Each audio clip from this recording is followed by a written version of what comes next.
So in part one, I covered the various ways in which a student can make themselves more employable by acquiring skill sets as well as competencies that will make them more attractive for the graduate job market. So this included step number one, making a list of all the possible career paths in one's chosen domain. Step number two is basically mapping out your existing skill sets with the skills that are required for each of these career paths. Step number three is narrowing down the list to a few viable career paths and then figuring out what skills you need to acquire in order to pursue one of these paths. Step number four is basically doing a skills gap analysis and start working backwards. Now in today's video, I'm going to be sharing with you the practical activities you can do today so that you can elevate your career profile even further. First is being involved in university extracurricular activities. As early as your first year, you need to be active. This includes joining societies either in politics, such as the DA or the EFF student chapters, university choir, if you can sing, university sports teams, SRC, and even hostel committees.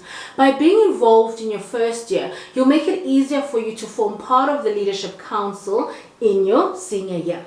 At the same time, what you're doing is really building credible skills that you can add to your CV as well as to increase your employability.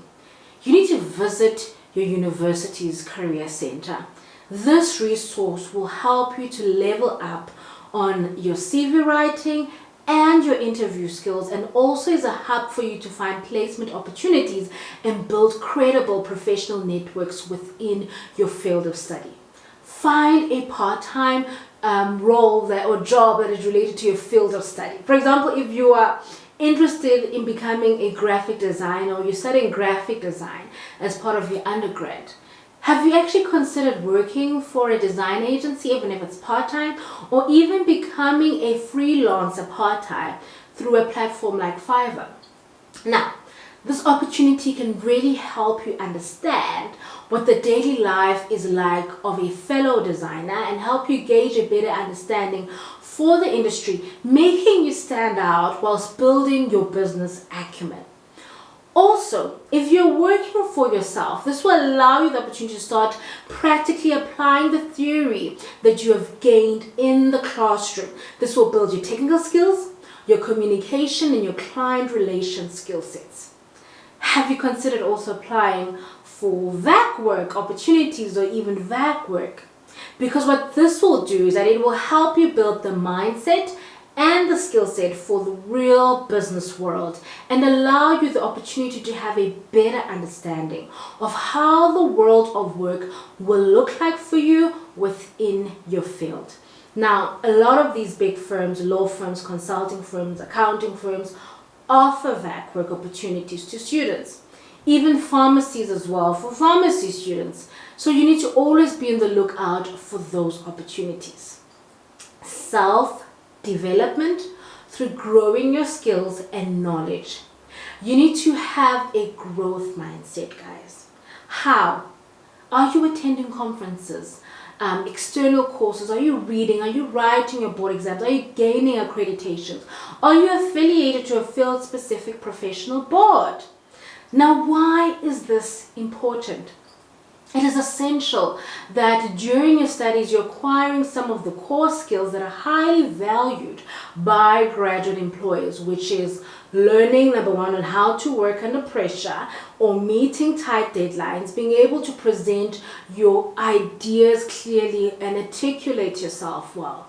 It is also important for you to be able to work both independently and to be able to collaborate in a team setting, developing what we call a contribution attitude. Having the space also to be able to practice and master all these skills and attitude during your studies is quintessential. They are what the graduate employers are looking for in addition to your knowledge.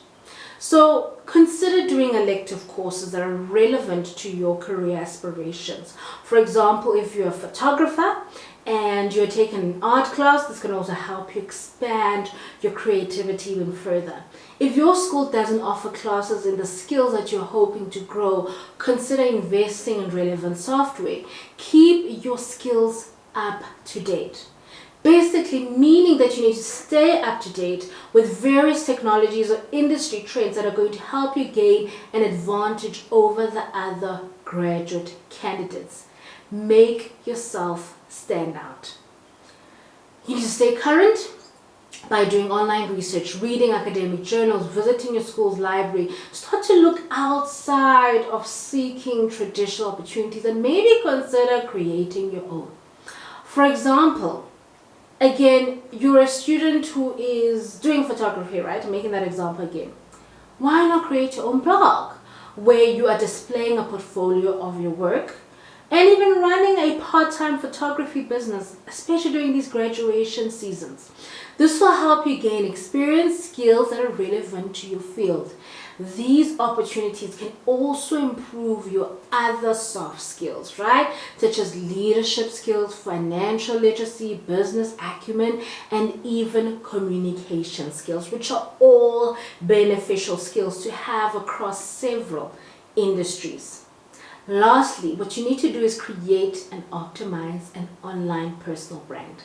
Do you have a LinkedIn profile?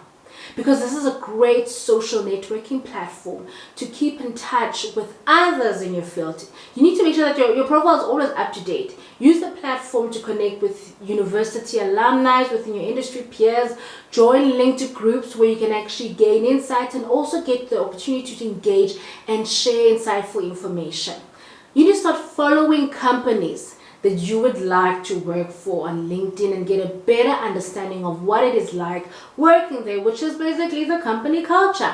And also to keep up to date with any huge media announcements from the organization. So what I want you to do is to switch on your job alerts on these company pages and start connecting and reaching out to the graduate recruiters as well as the professionals within your space on LinkedIn.